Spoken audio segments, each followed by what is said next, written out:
Taste the Daily. December 17 மற்றும் 18ஆம் தேதிகளில் தமிழ்நாட்டில் கனமுதல் மிக கனமழை பெய்யும் என இந்திய வானிலை ஆய்வு மையம் தெரிவித்துள்ளது.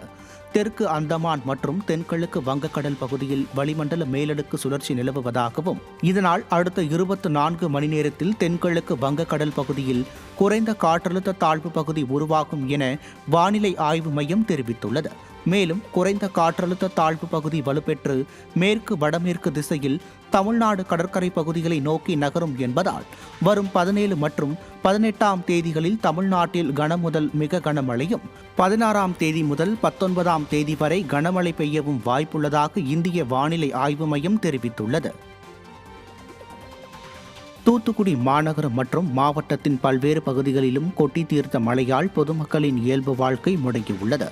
தூத்துக்குடி PNT காலனி, கதிர்வேல் நகர், ராஜீவ் நகர் உள்ளிட்ட பகுதிகளில் வெள்ளம் சூழ்ந்துள்ளதால் அங்கு வசித்த மக்கள் தங்கள் உறவினர் வீடுகளிலும் முகாம்களிலும் தஞ்சமடைந்துள்ளனர்.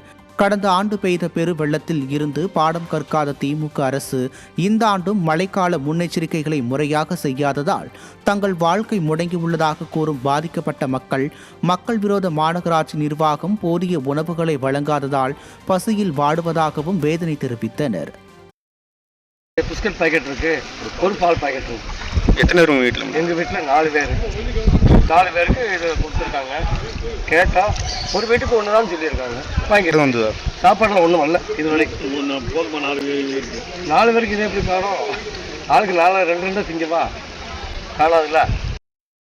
திருவண்ணாமலையில் சாமி தரிசனம் செய்ய குவிந்த பக்தர்கள் இடையே தள்ளுமுள்ளு ஏற்பட்ட நிலையில் குறைந்த போலீசாரே பணியில் இருந்ததால் கூட்டத்தை கட்டுப்படுத்த முடியாமல் திணறினர். பௌர்ணமி தினத்தை ஒட்டி அண்ணாமலையார் கோயிலில் பக்தர்கள் குவிந்தனர்.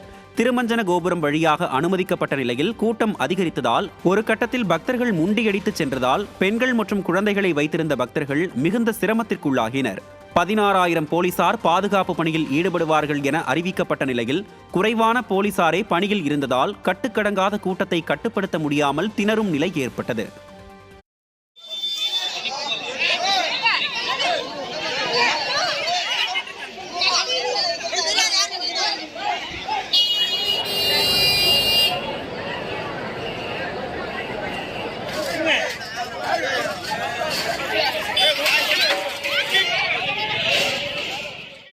சென்னை அடுத்த குன்றத்தூர் நகராட்சிக்கு உட்பட்ட பல இடங்களில் குடியிருப்புகளை சூழ்ந்துள்ள மழைநீர் வடியாததால் மக்கள் கண்ணீர் வடிக்கின்றனர். அங்குள்ள மணஞ்சேரி காலனி, வேலு நகர், அம்பாள் நகர் உள்ளிட்ட பகுதிகளில் மழைநீர் வடியாமல் தேங்கியுள்ளது. மக்கள் விரோத ஸ்டாலின் அரசு மழைநீர் வடிகால்களை முறையாக தூர்வாராததால் இந்நிலை ஏற்பட்டதாக கூறும் இப்பகுதி மக்கள் தங்கள் தொகுதியில் குடியிருக்கும் விடிய அரசின் அமைச்சர் தாமோ அன்பரசனோ தொகுதி MLA செல்வ பெருந்தகையோ இதுவரை தங்களை வந்து பார்க்கவில்லை என வேதனை தெரிவித்தனர். மக்கள் விரோத ஸ்டாலின் அரசு மக்கள் நலனில் சிறிதும் அக்கறையின்றி செயல்படுவதாக பாதிக்கப்பட்ட மக்கள் குற்றம் சாட்டுகின்றனர். பார்த்து எனக்கு அவங்க பண்ணாங்க ட்ரைனேஜ் போட்டாங்க, அந்த ட்ரைனேஜ் கரெக்டாக ஃபங்க்ஷன் ஆகலை, எதிர்பார்த்த மாதிரி அவுட்புட் கொடுக்கல. அது தண்ணி நிறையா நான் சேர்த்துக்கிட்டேன். அதை அந்த ரோட்டுக்கு பேரலாம் மாதிரி ஏதாவது ட்ரைனேஜ் ஃபெசிலிட்டி இருந்தது அப்படின்னா அப்படி பண்ணாங்கன்னா அவங்க கொண்டு போய் கனகாபுத்தூர் அந்த ரிவரில் கொண்டு போய் விட்டாங்கன்னா அந்த பிரச்சனை செட்டில் ஆகும். இல்லைன்னா அவங்க மற்ற இடத்துல